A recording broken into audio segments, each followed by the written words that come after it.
A lot of people don't like Nigerian soldiers because of videos like this, and this. And that's because these are the kinds of videos you find on the internet about Nigerian soldiers. Today, I'm going to be giving you something fresh on the Lockheed experience. I have with me today an ex-Air Commodore. This man served for more than 34 years in the Nigerian military, and he's here today to share his experience, to talk about what soldiers go through in the Nigerian military that a lot of people don't know about.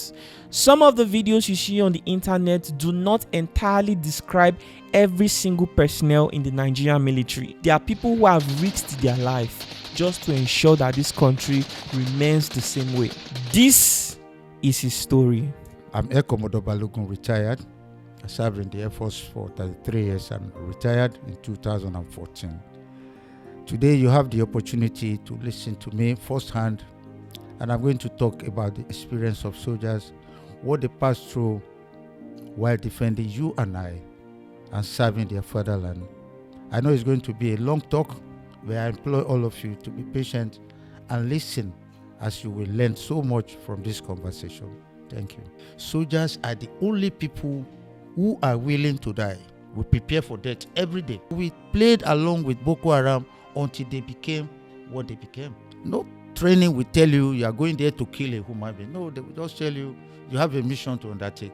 With all that side effects of war, they are bound to be aggressive, and they are bound to be intolerant. And then when you cross their path, somebody that's killed, that also means being killed, and you think life matters to him.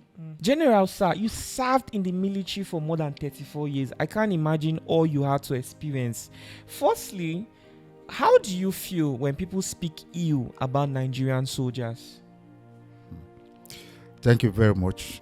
It's so painful. Sometimes when we hear comments about soldiers, and it's out of ignorance, because if truly people understand what soldiers go through before they even become soldiers, to be deployed to defend you and I, then you tell them, well done. But when I hear people talk ill or talk bad of soldiers, it makes me feel bad, because look at the society. Is there anybody that wants to die? No. No. Soldiers are the only people who are willing to die. For who? Not for themselves. They are willing to die for you and I. They have signed. They have said, okay, if there's need to give up my life, I will. At the beginning, that's the contract between soldiers and the nation. So when you do that, you know that any day could be your last day, and you have already committed yourself. You are ready to do that, and then you do all that, and fortunately you are alive, and you still hear people talk bad about what you have done. It's very painful, and I think it's something Nigerians should learn to stop or desist from, because when you do that, you are demoralizing those soldiers that you still need to continue to protect you. You still need them to continue to defend you. So when you talk bad about them, you don't give them that motivation they require to do more for you. Because for people to do something for you, you must show them some kind of appreciation. You must show them that you care, and you must motivate them, especially those who are ready to give their life for you. So I think we need to do better than what we're doing right now. And sometimes I don't blame some of those people, because they only perceive Nigerian soldiers based on the information that is available on the internet. Definitely. There are so many videos of soldiers abusing civilians, and these videos trigger hatred, that even when you see a soldier that needs help on the roadside, a taximan will just pass and say whatever wants to happen to him, let it happen to him. But the soldier is obviously maybe in that position because he decided to stand in for this country. Sir, I'm curious, with your 34 years experience, what are some of the important missions you embarked on that has actually helped or saved this country that people don't even know about? Can you tell us about it? Yes, but because when I talk about that, other things will come in. But why is it that soldiers are seen as bullies? Something we need to know, because Soldiers were not born as bullies. They were born as civilians. True. And by the same parents that gave birth to all of us. But when they go into the military, you see them as bullies to the society. It's not their wish. It's a result of what we ask them to do. You ask them to go and fight. You ask them to go into the bush, to stay there for years, facing bullet, dodging bullet, and trying to survive by all means, passing through all kinds of traumatic experiences. And you expect them to come back to the society and still be psychologically balanced? No. So those are the side effects, the negative side effects of war that they go through, that translate to them becoming bullies to the society. You know, when you see you are dodging bullets, you narrowly miss that one, at the end of the day you survive. It has impacted negatively on your psyche. You become intolerant, you become aggressive. You weren't born like that, but because of those things you did while on tour of duty, doing what you are supposed to do, are the effect that you bring back to the society. We are lucky in Nigeria in the sense that it hasn't gotten too bad, but then it's something we must look into. Soldiers, ideally, when they come back from battle, are supposed to go straight to psychologists and let psychologists examine them to see the level of trauma they have gone through and how to calm them down before you join them to the civilian. But then we are not doing enough, so we just bring them back and they go back into civil society with all that side effects of war. They are bound to be aggressive and they are bound to be intolerant. And then when you cross their path, somebody that's killed, that also means being killed, and you think life matters to him? No. So we must learn to handle them with care, particularly those who have gone into combat and come back. So when we do that, we'll be able to tolerate ourselves, both civilians and the military. Military men have gone through a lot. They are disciplined and they hate to see an indisciplined person. So when they tell you, don't cross this line, because normally, based on the training, they will not cross that line. And they say, don't cross this line, and you cross it. They get crossed and say, okay, no, these guys are indisciplined. So we need to sit down and truly understand what soldiers go through, and that is why they do what they do. And that's why we misunderstand them. So when we understand that, we will live, the civil-military cooperation or civil-military relationship will be better. But then if we don't do that, we may be having all these crises here and there. If I want to share my experience, which can also be linked to why, but then I don't have it as much as I should. Because when soldiers go to war and experience such things, they come back with something we call post-traumatic stress disorder. And other silent injuries of war, which you and I don't see. Most time it lives with them till the rest of their life. And the symptoms, when they pass through those things, there's something we call crisis of conscience. What does crisis of conscience mean? Is that ordinarily a human being must not kill. Both religion, wherever you are coming from, killing is about. You don't do that. But now look at us, that it is our job. No training will tell you you are going there to kill a human being. No, they will just tell you you have a mission to undertake. Go and take out this target. If you think of it that you are going to kill, you will never do it. So we take that off our mind, but you have given an assignment, you are serving your nation, go and take out this target, you go. But in the process, because we are human beings, we'll come back and say, I have killed. How do you get over that? Because ordinarily your conscience will tell you, don't kill. But your duty, the nation say, they won't say categorically go and kill, but you will kill. Yeah. So when you do that and you come back home, your conscience is troubled. How do you get over it? So it takes a lot of effort for a soldier who has been deployed to come back, passing through all that and surviving. And then you expect him to still be humane as he was when he was living. No, we need to really understand that. Now, if I share my own experience, As a combat pilot, I've taken a lot of combat missions, and I had to do my job, what I'm asked to do. And I went on this particular mission that I still remember till today. These guys were to cross a stream into the friendly territory, and they should not cross. And they said, go there. They should not cross. I did as instructed and went there, got over there, dropped my weapons, and turned back. But when I turned down and looked, because I saw them before I pulled the trigger. And by the time I finished pulling the trigger, you have to come back and look at your, what we call battle damage assessment. What have I done? Was it successful or not? And when I looked down and saw what I have done, I had to question myself. Did I do it or not? And when I got home in the night about to sleep, it has to disturb me, because why did I have to do it? I started challenging myself that. Anyway, at the end of the day, I had to try and force myself to take it out of my mind and say, I did not do it intentionally.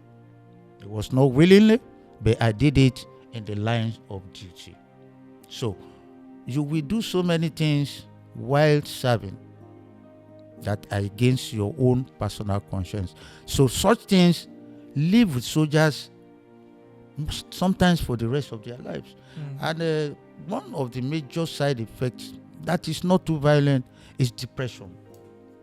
When you come back and you go through all you have done, all you have passed through, most times they become depressed. I experienced it, but my depression, I use it positively, because once you are depressed, you want to stay by yourself.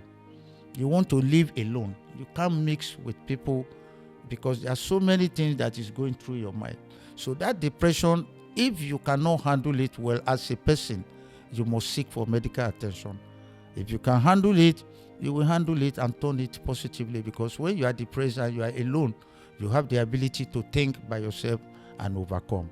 But if you cannot use it positively, then you need psychological counseling and medical advice to be able to go by it. A lot of soldiers go through that. So if I need to say all I've gone through, we won't finish this talk.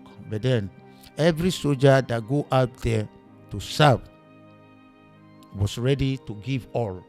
If he come back, it's by chance. Take for instance a pilot. We were flying. Flying alone is a risky business. Now you are flying to fight in the face of enemy attacks. They are firing missiles at you. They are firing rockets. They are firing anything, and you escape, and you come back. It is when you land you say thank God for today, because that's the only job you go to, and you are not sure you are coming back alive. So when you go, in fact, part of our preparation when we are going is that, yes, if I have this emergency, we plan for it. We prepare for that every day.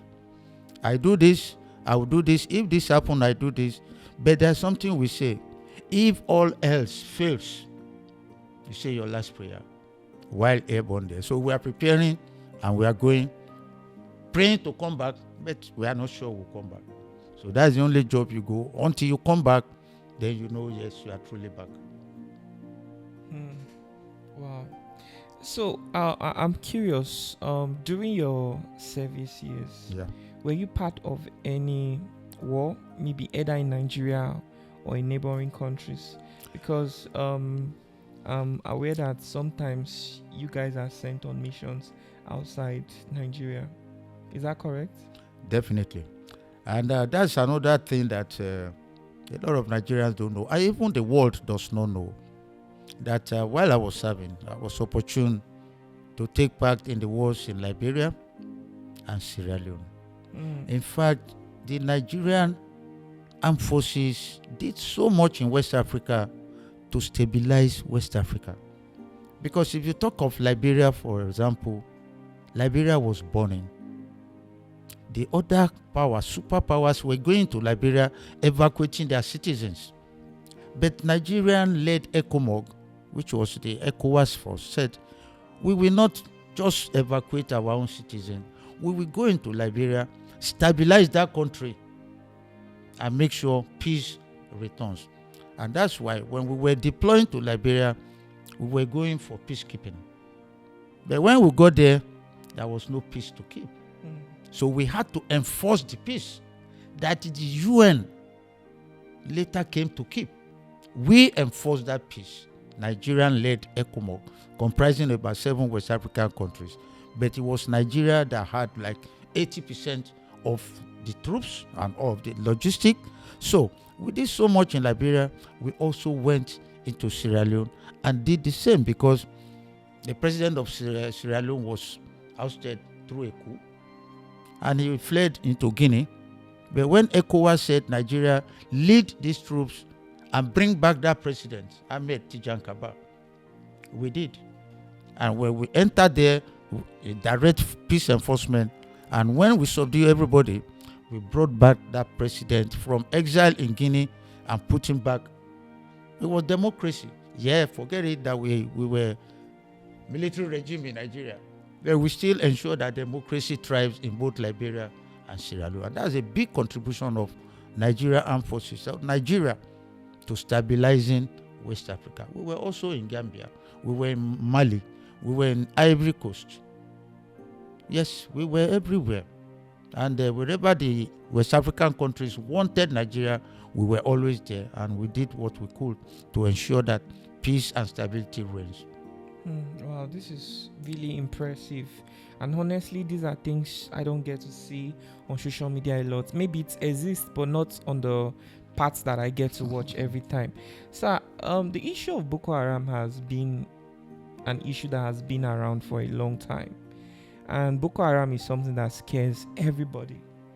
What can you tell us about it, and what missions were you part of that had to do with Boko Haram? I know you served many years ago, but has Boko Haram been something that has been even in your time, or has it gone worst now, or was it even worst in your days?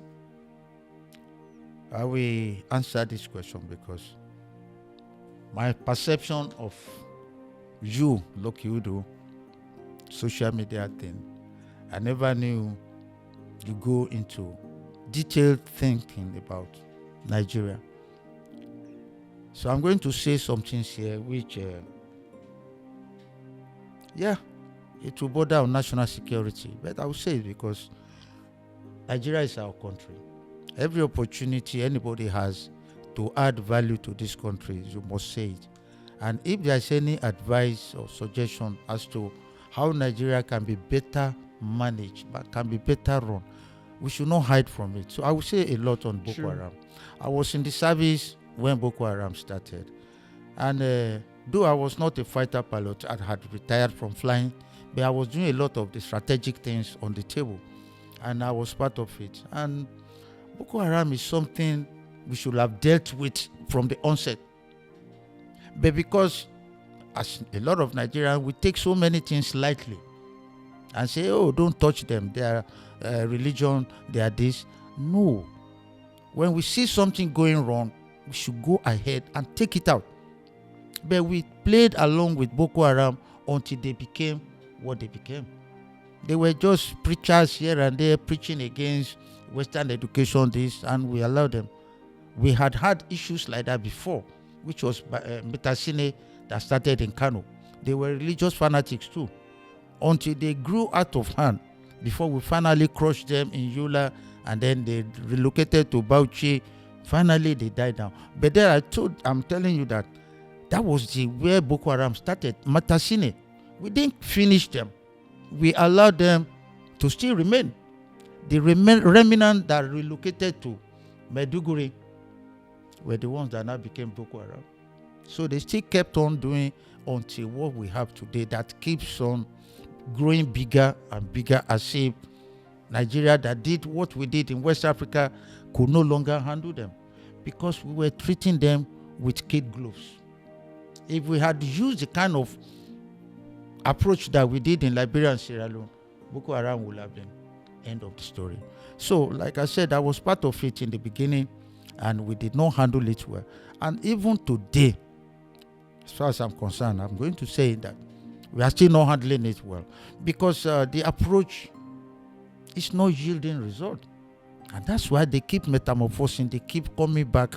No, if you keep on pursuing them, relentless effort, see them, acquire them, and continue to push them, Nigeria, Boko Haram shouldn't be a match to Nigeria. No bandit should be a match to Nigeria. No kidnappers. We have more resources than them. We are a nation. They are ragtag people who just gather themselves together.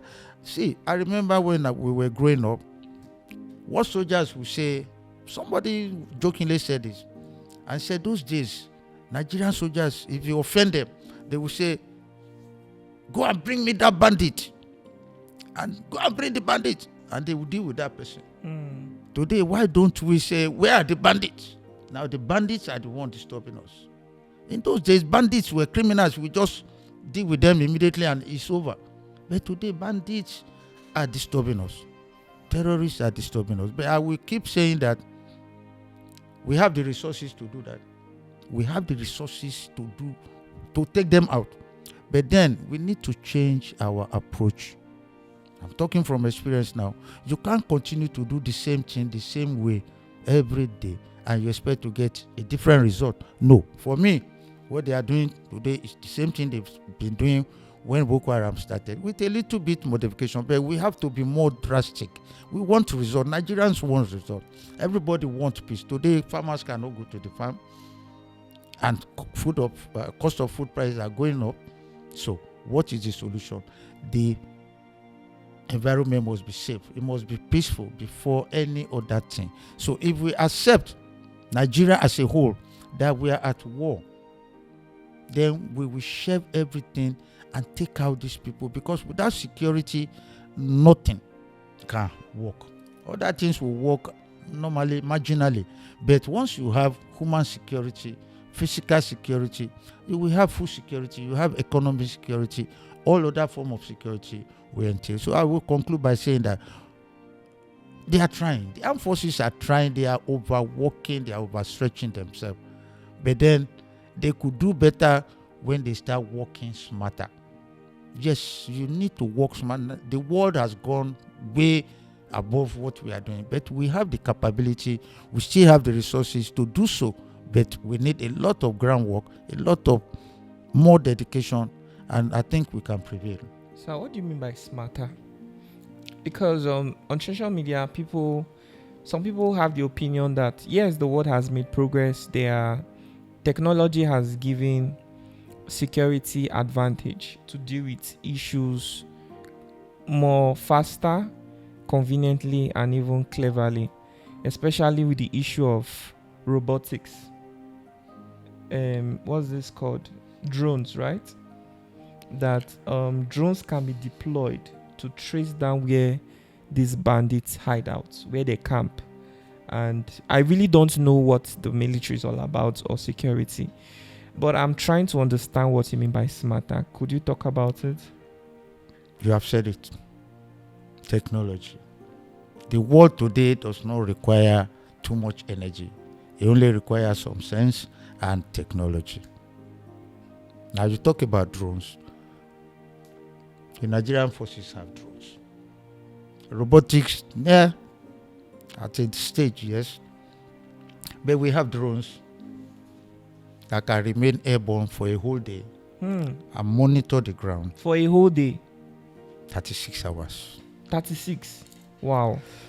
That's impressive. And monitor anywhere. But then, I would say it. The resources are not well integrated. They are not well coordinated. The resources are there. All the security agencies have these resources scattered everywhere. But where is that confluence where all those resources are put together? I will tell you, I'll give you a scenario.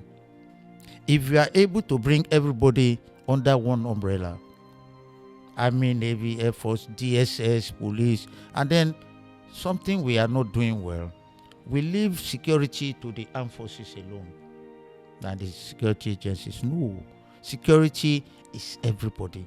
If they get the complete picture, in a war room, if we have one, NCC will be there. Ministry of Health will be there. It's an all-inclusive thing. So let's say we are in that kind of war room now, and there's kidnapping somewhere, and they say, okay, somebody has been kidnapped in Oyo State or Osun State, where I come from, and kidnappers will always make one call. That call for me is their last call. You should finish them, because when they call and it gets to whoever received that call and is sent to that office, what you do as the chairman of that office is, okay, NCC, because NCC will be represented. Where is that call coming from? NCC will tell you the nearest mast to that place, wherever that place is. As long as there is a call, there must be a mast close to that place. So NCC get the coordinates of that place, and they'll tell you, what next do you do? Air Force, you have the capability. Deploy a drone there. Drone strike. Take the coordinates from NCC. Go there and monitor that place. Then you deploy a drone that can remain there 24 hours, 36 hours and watch. There will also be subsequent calls. That subsequent calls will be the one you now fine-tune and say this kidnapping is here. Now, who is the closest person that can respond there? Is it police? Is it army? Is it DSS? You mobilize and they go there. That is what I describe as smart work. You don't need too much stress to get out bandits. Bandits are all over the place. People are seeing them. So why is it difficult? Bandits, if we employ what we have, you will sit here in that war room and you watch them. And when you watch them coming and going, you'll be the one to ambush them. They are moving between one village or the other. They are not ghosts. They are human beings. They are going. You are seeing them. They are always on bags, hanging AK-47 all over the place. Can they disappear from screen? No, they can't disappear. But you must deploy the right resources. That is the smartness to watch them. And you will predict them. Say, okay, they are going from here to here. Where do I block them? Where do I ambush them? Where do I deal with them? They will think we are using juju, but no, you are using technology. It's available.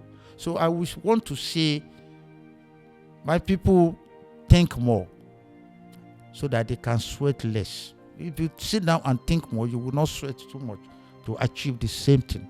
That's what I meant by working smart. Wow. May God help this country. You know, sometimes suggestions like this, it's easy to have them, but at the end of the day, it only takes one or two persons to make the approval, to make the decisions, right? Yeah. So sometimes I wonder why the people at the top cannot see this perspective. Maybe for some other reasons that are bigger than what we are concerned about. Who knows? Okay, now let's go back to what you talked about, trauma. Trauma is a very important topic, especially when it comes to the work of soldiers, especially in the Nigerian military. What are some of the things that you've personally had to lose because you had to fight and defend this country? Once you join the military, you agree to give all.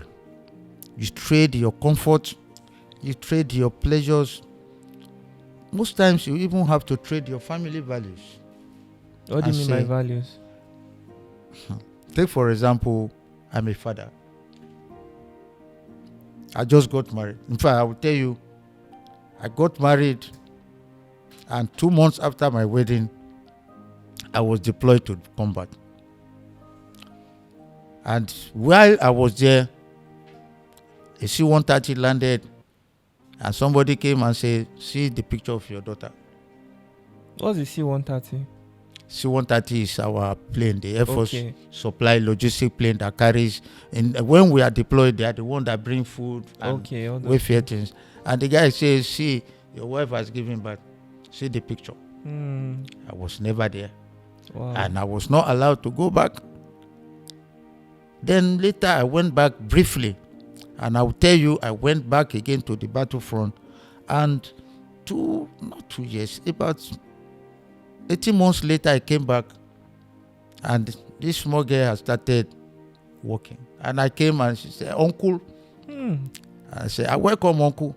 So the mother said, "No, this is not uncle." Because she's been seeing uncles. "This is not uncle, this is daddy." Then she said, "Oh, uncle, daddy, you are welcome." This is my personal story, and that's the story of a lot of soldiers. They leave their family, they must leave their family, they must leave their parents, they must go and serve the nation. So while doing that, they forget. They leave their children, they will never be there for their children's birthdays, they will not be there for children's school visit, Important ceremonies. they will not be there. But they have agreed, they have signed to do that. Those part of the sacrifices they make. So now coming back to what they come back with, which is this trauma. And because we are not doing enough, and that's what led to some of us now said, these soldiers cannot be just left like that, because we have seen it, we were part of it. So some of us who were ex-soldiers, ex-war veterans said, let's come up with this idea of an NGO that will take care or look after them, and and create awareness about them. And that's why we gave birth to the Green Heroes Foundation. And our first thing is to provide care and support to these soldiers and their families in times of need, because they will also need it. Because effect of war does not only affect the soldiers alone, it affects their wives, it affects their children, and sometimes, in fact, it affects the whole society, because we don't know. And that's why soldiers slap people anyhow and they say soldiers are wicked. No, it's the side effect of war that make them do that. So we started the NGO and said, okay, primarily let's look after soldiers because of what they have passed through, and then let's see what we can do to bring them back to civility after the wars that they have gone through. So a lot of them are out there. I can tell you that a lot of them are in prisons. Prisons? Yes. Mental prison? Not mental. Physical prison? Criminal prisons, because when they came back, they were with me. Wow. With the NGO, came back from different wars, and we did not truly see that these people have become what they have become because of their past experience. So they go into this. I've gone to police stations to bail so many of them. They will fight. And when they fight, police will arrest them, lock them up. And it's so difficult for them to understand that these people are not just ordinary criminals. They became what they became because of what they have seen. So I know some of them who are in prison because, they will do something against the society. But why did they do that? That's why we need to know. And that's why we need to create that awareness that these people need help, and let us provide that help. If not, in America, it's a big issue. It's a big issue. They kill, and they have a lot of them in prisons too. But they give them special attention while in prison. But we treat all of them as criminals. So those are the things that soldiers pass through that we need to really pay attention to for the sake of everybody. About your foundation, I would want to come film what some of the activities that happen with your foundation. Yes. When I visited, you told me you built a place, a hostel to accommodate some of the soldiers. That some of them are now homeless. Can you tell us more about that? The ones that are homeless, a lot of them did not serve the whole term in the military, but they were soldiers, and the period they were in the military, they still served. But take for example a dismissed soldier who had been serving, but for one thing or the other, on disciplinary ground, he has to leave the service. Immediately they pronounce that judgment, is ejected from the barracks with nothing. No pension, no gratuity, no nothing. He's told to move out of the barrack with his wife and children. Where does he go? I will tell you, we are in Abuja here. A lot of them are in slums in Pape. because that's where they can fit in. So they are there. They are in different slums. In fact, as I was coming, I was telling my driver, there's another slum that is not far from here. They are also there. That's where they can go. Now, who stays in slums, ungoverned places? Criminals. So when the criminals see soldiers come into their fold, oh, okay, ex-soldier, let's make him our ringleader, our boss, Our commandant. our commandant. He will gladly accept. And forgetting that we have trained these people, we have given them that knowledge and training, experience of how to handle weapon, and we are not taking care of them. They will use those things against us. That teaching, that experience you have given them, and you left them, and they are there on the street, no food, no nothing, they will be used against us. So we started then. So those kind of people we put in the hostel. We were feeding them, we were catering for them so that they don't do that. And then we've even went into giving them skills. We trained, first was farming. We had fish pond, we had snail farming. Then we now went into paint production. We taught them all that. Unfortunately, when we got to that point, once we finished training them, rather than waiting to gather more experience, they feel they could stay on their own now. They just take off. We did not sign any contract with them. So they are free guys and they think they already have the skill. But even if you give them the skill, without the starting fund, it's useless. So they go back and they are back to square one. So that's how we've been trying to manage that. We are praying that people who are the decision maker will see this kind of people and still come and say they are Nigerians, they need help, particularly when they have served. That's my take. So will it be possible for us to go have an interview session with some of these people? A session with them? Yes, or some of the beneficiaries of your foundation as well. Yeah, if you give me a date and time, I can arrange them. Okay. Some of them have left Abuja, but we still have plenty of them. Okay. Yeah. We'd like to know what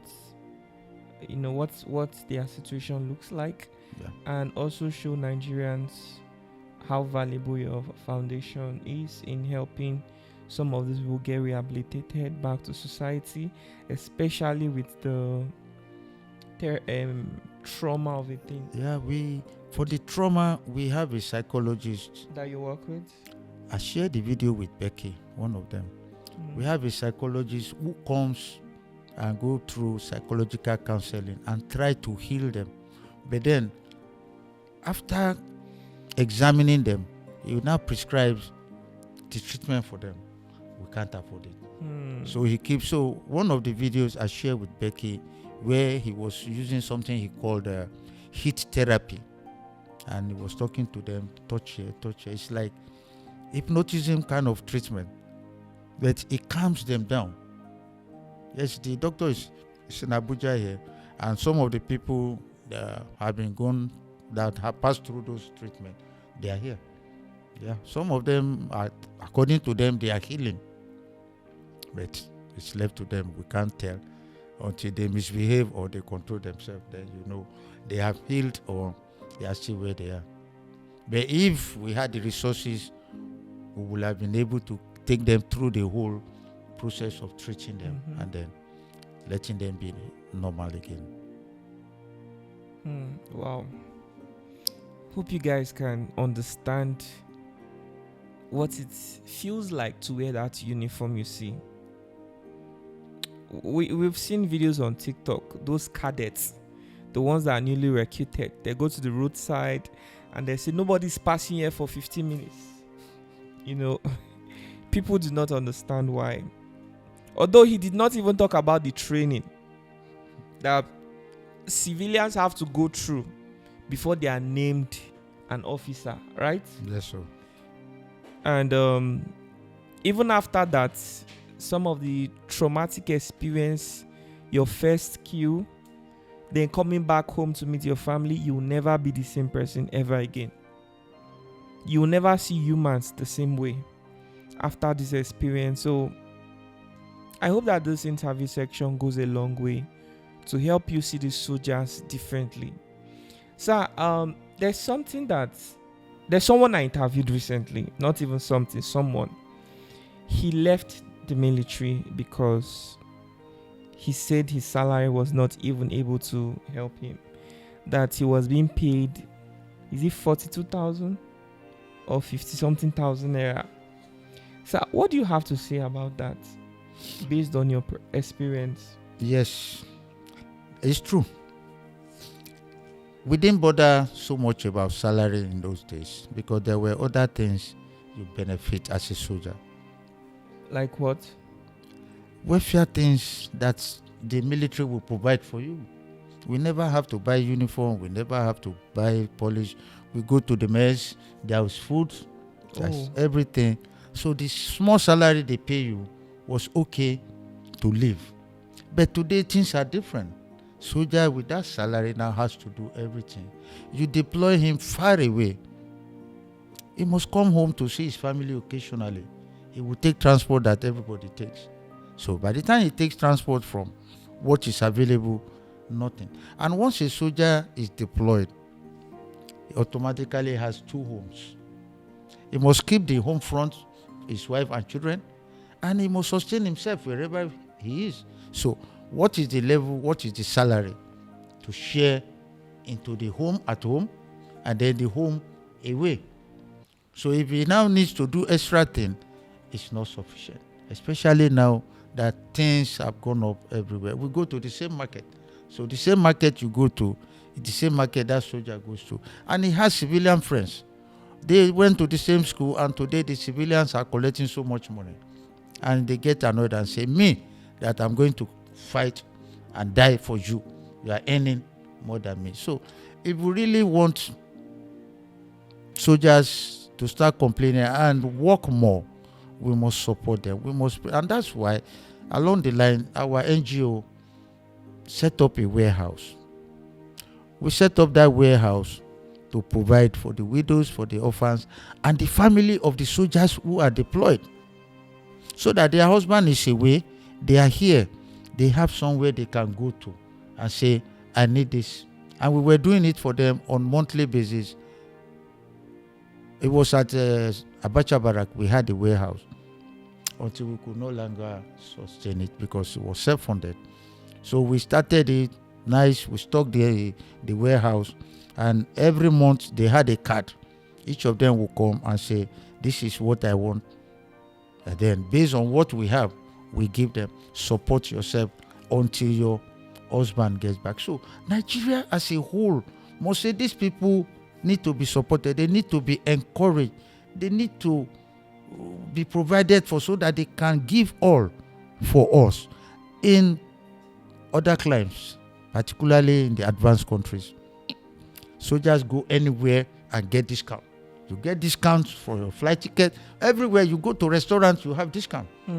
Yes. But in Nigeria, it is not so. When I was growing up in Lagos, I remember when a soldier enters, I was a civilian, small boy. If he enters a bus, the only thing he will say is staff. No, if he enters in uniform, he does not say anything. No conductor will ask him for money. But if he enters in mufti, he will just say, I'm a staff. And the man will say, okay, staff. They don't pay. In those days. Today, even if you like, ask Okada to carry you. They will slap you if you don't pay. So those things... Country don't have it. Yeah, those things are things we should do. To support the soldiers. To support them. To make them give more. Mm-hmm. If not, they can't cope. So we also, Nigerians, have a role to play to say, soldier, you go to Sahad stop, you get 15% discount that you will keep for your family while you are away. But if you treat them the same way, okay, they will give you what you want. When I trained in the US, I had civilian friends in town who were begging me, please help us buy from the base because we were getting discount on the base. So we buy for the civilians outside. But here, we have to go to town to go and beg civilians help to buy for us. So the citizens need to realize that, and let us support the soldiers to give up more of their loyalty, of their dedication, and the best they can give to make sure Nigeria is safe. So what's the name of your foundation? Let me search it online. And for those of you that are curious, this will be an opportunity for you to. So can you call it? Yeah, we are Green Heroes Foundation. Green Heroes. Okay. Is it on what platform is it on?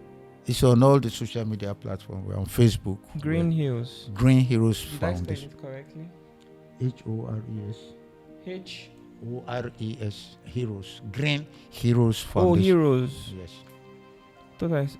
Green Heroes Foundation. Yeah. 2,600 followers. Green Heroes Foundation is a non-governmental organization that is dedicated to providing support and care to war veterans and their dependents.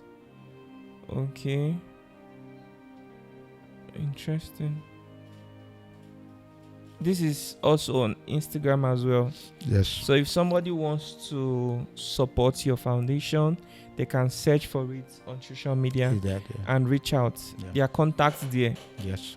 Okay. Do you have activities where you reach out to soldiers maybe from time to time? I don't know if you are planning any activity anytime soon. Yeah, we do. Where you can take maybe food stuff to soldiers or something like that. I would like to be part of it, and I would also like people to understand how important this is, and if people want to support in the future, they can also reach out. I don't know if we can plan something. Yeah, we have been doing it. If you go through periodically. Yes, if you go through our social media page, you will see what we have done in the past. In fact, we host widows, we host orphans, and bring them in on occasions. But regularly, we do outreach to all the barracks and say, from us, this is what we can give you, especially the families of those soldiers who are at war. Yes, but the widows also have special program. We do empowerment programs for them.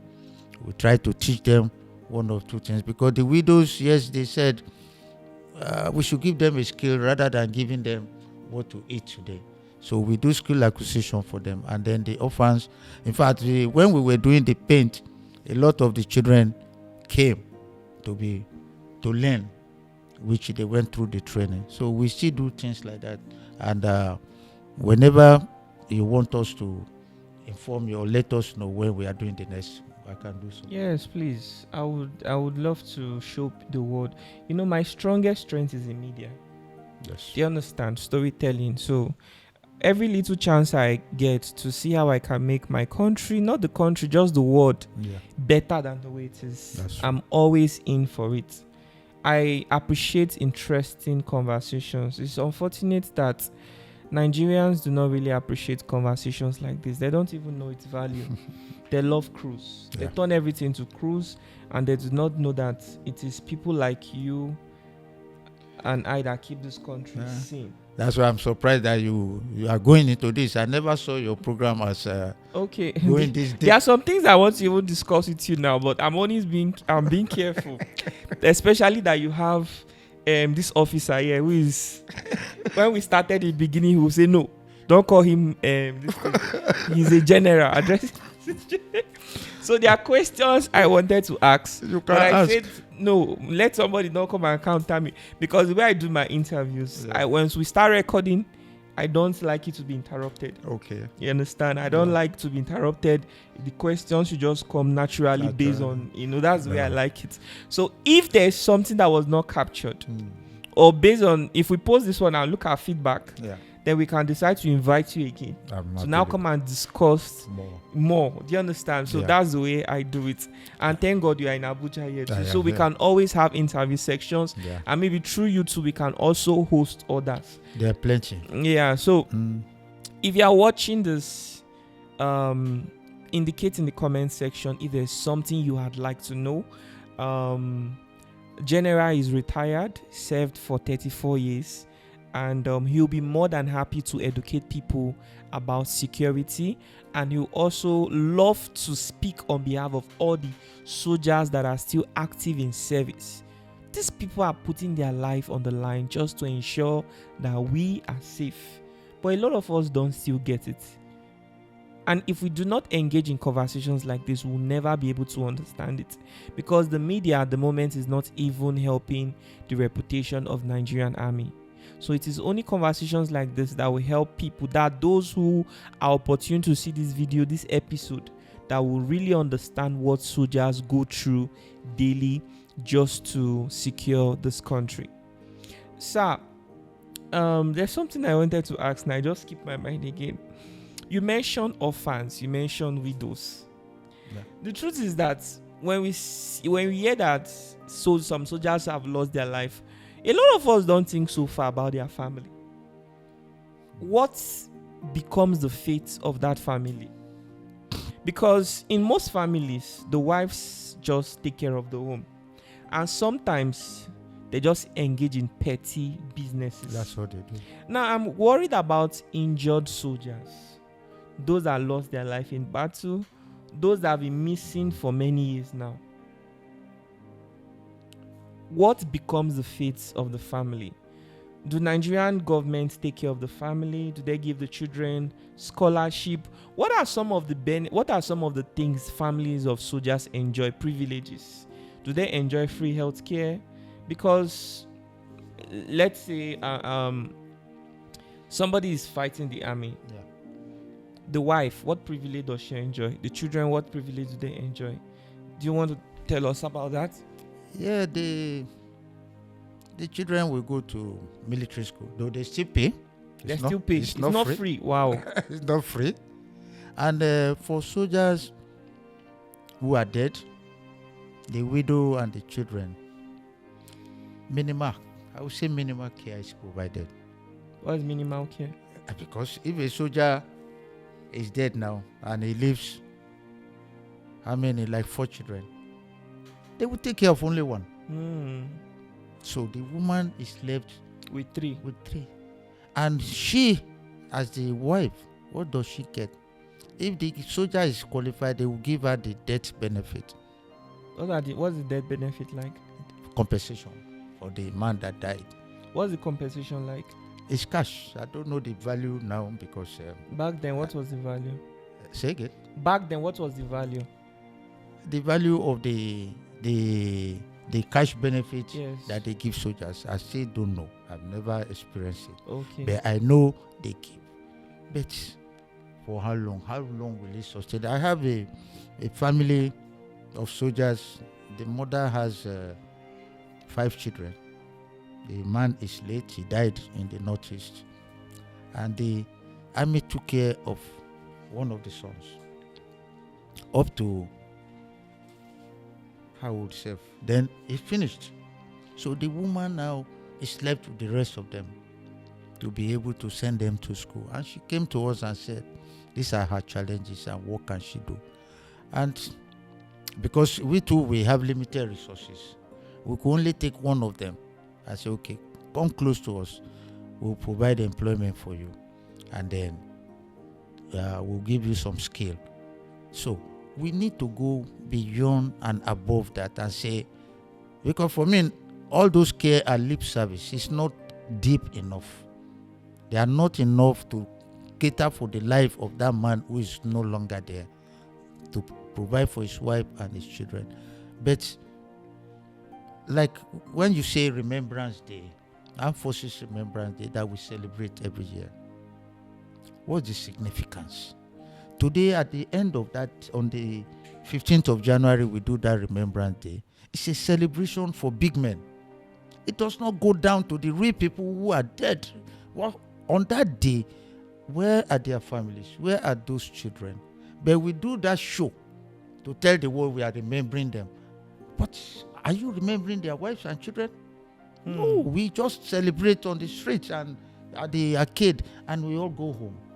So we must take it beyond that and say, in fact, I know in America and Europe and on that Remembrance Day, the military cemetery is cleaned up, is decorated and is open for civilians to go and see the burial grounds of their loved ones who have lost their life serving.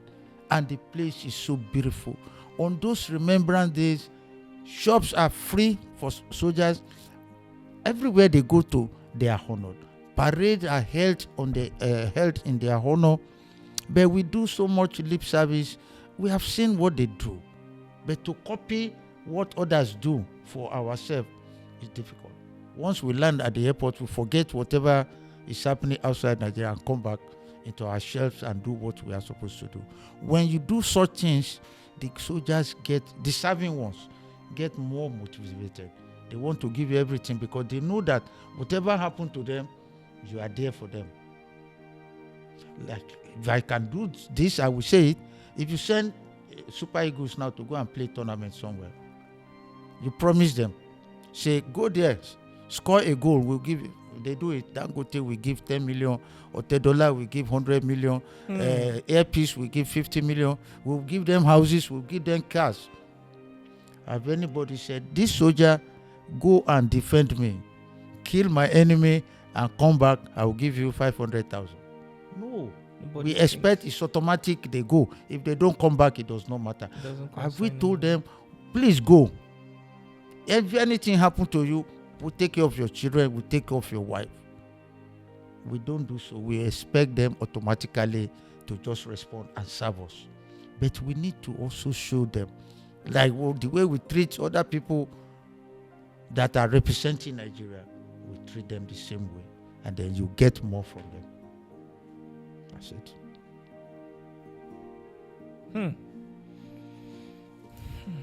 May God help every soldier out there that is active on duty. May God protect every one of you. And even beyond that, keep your family safe. And your wives too. Because it is not easy to leave your wife idle and go away for many, many months, hoping that you come back and your family will remain the same way you left it. What soldiers go through goes beyond this conversation. If I'm not mistaken, this interview section may not go beyond maybe an hour, 30 minutes. What soldiers go through is it's beyond this conversation. It goes really, really far. And we'll continue to have this conversation from time to time, because the aim is to educate Nigerians. Nigerians have to understand.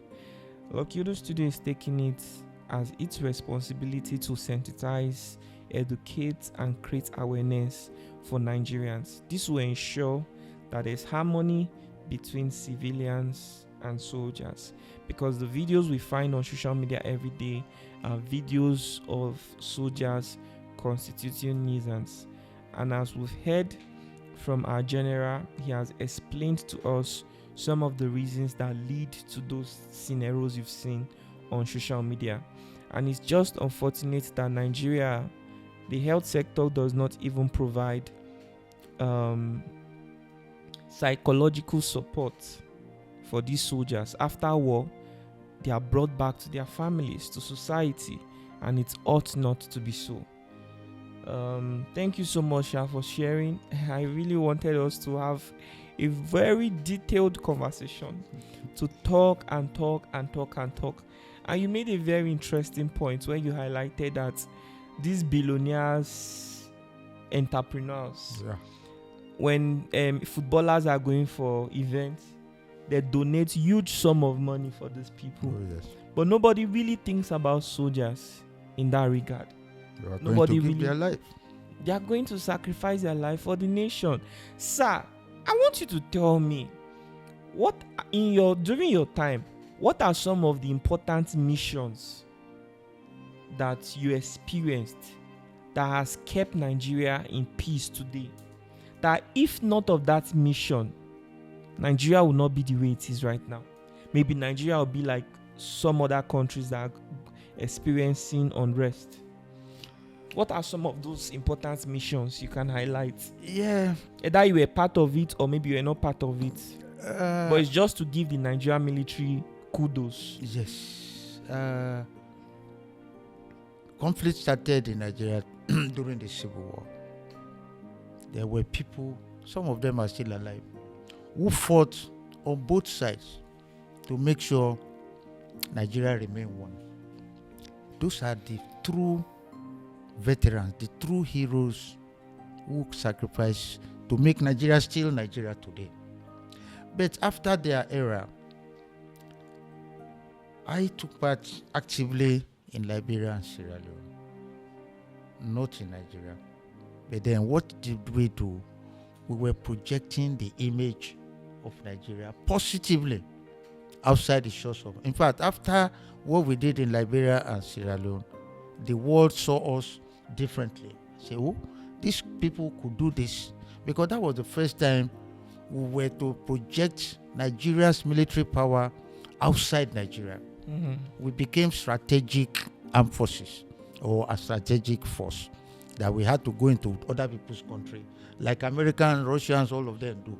They were the first African country who did that. In fact, I keep saying that peace enforcement that we did in 1990, that America now did in 91 in Gulf, we did it first. But Nigeria can never be seen anywhere you search for it. Who did peace enforcement? Nigerian-led Air Commodore did that peace enforcement in Liberia in 1990. We went back and did it in Sierra Leone in 97. But when America and the coalition forces went to Iraq and Kuwait in 1991, January, they also did peace enforcement. But if you check anywhere online now, say who did peace enforcement, it is American-led coalition that did it in Kuwait and Iraq in 1991. We were the first. And we were the first regional body that restored a democratically elected president who had been overthrown back to power in Sierra Leone. That's President Ahmed Tijan Kaba. So we have really contributed to regional peace and security, and by extension to world peace and security, because apart from the internal security, we have also contributed to UN peace operations everywhere. Before our crisis in Nigeria started, we were one of the topmost countries who contribute our troops to the UN. But now that we have internal crisis, we can no longer support such international. I was in Iraq and Kuwait during the Gulf War. So also a lot of people who also contributed to maintaining world peace and stability. Now in Nigeria, I was not part of the fighting of Boko Haram. But during the Chibok girls saga, I was part of the engine room who were working to see that those girls are released. And that cell, which was supported by America, Britain, France, we did what we can. But political indecisions led to those girls not being released where we are now. If the political class really understood what the military wanted and has supported the military option, we will have gotten the girls earlier. In fact, we will have gotten all of them. Because we were there, we watched until they started splitting them here and there. When they were in the same location, we knew the location. But the political indecisions then, because the military is subordinate to the civilian authority, so whatever they direct what we do. So when you suggest to them, can we do it like this? They say, no, don't do it like that. If you do it like this, it will do like this. It will touch this. It will touch that. So we are trained to be subordinate to the civil authority. So we were there. I was there. I was key figure in that arrangement, but we did not succeed because of that political implications. It was not a totally military affair. And the same thing with the state of emergency that was declared in the Northeast at that time. That state of emergency was not a total state of emergency. If they had allowed the total state of emergency, the armed forces would have put an end to Boko Haram then. But when you say partial state of emergency, now you have state of emergency in Rivers. You remove the governor. You remove the assembly. You put a military administrator there. When we declare state of emergency in the Northeast, we left the governors. We left the civilian administration to continue, and you say military men should enforce state of emergency. How would they do that? So they were limited. What the military could do was limited. They were still guided by the civil authority. So it was partial emergency, and it at that time was worse than what is happening in Rivers State. But in notice, we had partial state of emergency. In Rivers now, you have total state of emergency. How do you justify that? Civil, military. It's hard to balance them. The civilians have the authority, so they tell us what to do. But when the military suggests the way to go, and it does not favor what the civilians want, we have to succumb and say, okay, go your way. So we did, and today, there's so many soldiers who are doing what they can to make sure Nigeria is safe, and they are paying dearly for it. I feel pain, particularly now that you have this resurgence of insecurity everywhere. I will encourage them that they should not give up. What I will say is that they only need to rethink, re-strategize, and they can overcome. We are losing a lot of them now, and it's very painful. I wish all these stupid killings can stop, and then Nigeria can be more peaceful. Farmers can go about, everybody can go about peacefully. The soldiers are really doing what they should do. May God help this country. I was going to ask you what you mean by political indecisiveness, but I said maybe that's something you don't want to go into details. Which one? You know, when you say that about Chibok girls, you say that there was political indecisiveness. Yeah. So I'd like to ask you to explain, elaborate. I wrote a book that I launched in November last year. Was it the book you gave to me? Not that one. Okay. It's a new one, and I explain almost into detail in that book. So it has become public. What's the name of the book? I titled it, Amid the Chaos and Uncertainties Nigerians Can Overcome. And why did I choose that title? Is that there's wahala, there's chaos everywhere. But like I said earlier, with smart work, we can overcome. Because if you look at the situation in Nigeria, you can't blame it on the Hausas. You can't blame on the Yoruba. You can't blame on anybody, because we are all guilty. And I took my time to look at the nation as a whole, and I came to conclusion that we all have a role to play in what happened to Nigeria. And until all of us accept that we have a role to play, then Nigeria will remain where it is. So when I talk about the Chibok girls, I had to explain what happened, what I knew, that we would have rescued these Chibok girls if everybody was thinking the same. And that's why I said political meddlesomeness into military operations will never take us anywhere. When you tell soldiers do this, soldiers will obey and do it. But when you give other considerations, don't do this because of this, don't do this because of this, you can only do it this far, we will remain where we are. So when we decide we need military, yes, today everything goes hand in hand, both kinetic and non-kinetic, they must go together. But then when you need to enforce that kinetic means, go it. The former president of Philippines, he said he will be a terrorist. He chose to be a terrorist to the few who are bad to the society in the interest of the people who are still good. So if you can't take such drastic actions, your country can never be peaceful. So there are situations where you must take that decisive action. Do it, and then let the world talk.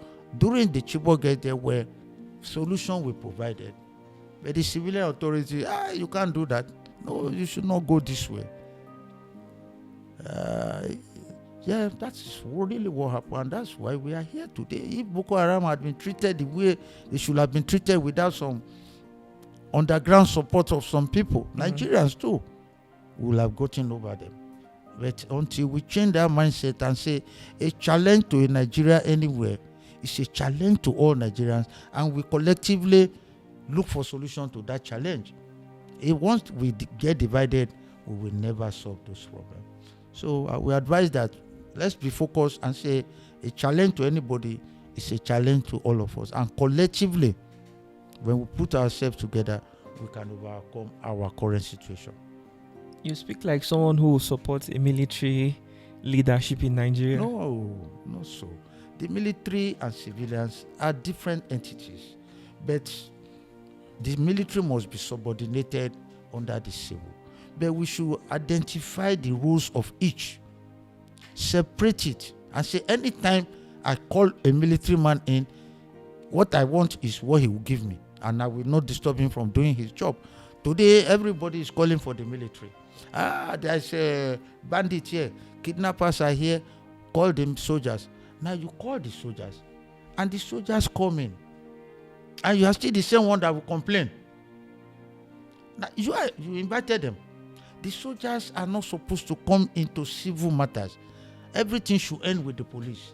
It is when the police are no longer able to handle it that you bring in soldiers. Today you see soldiers on the road doing what? But you call them to come and man the road because the police are not doing what they are supposed to do. And you mean those soldiers are not supposed to be there? They are not to do what on the road? They are not trained for that. Exactly. They are not trained to do that. They are trained to defend the nation against external aggression. But they are supposed to provide aid to civil authority. Okay? But not to be doing checkpoint on the road. No. We are not trained to do that. But we call them because our own police, who are the civil people, cannot do what they are supposed to do. So we need to strengthen the police. We need to strengthen the civil defense, all the other security agencies, so that we keep the soldiers at a place to be defending us, not on the street of Nigeria. So we need to define them. Wow.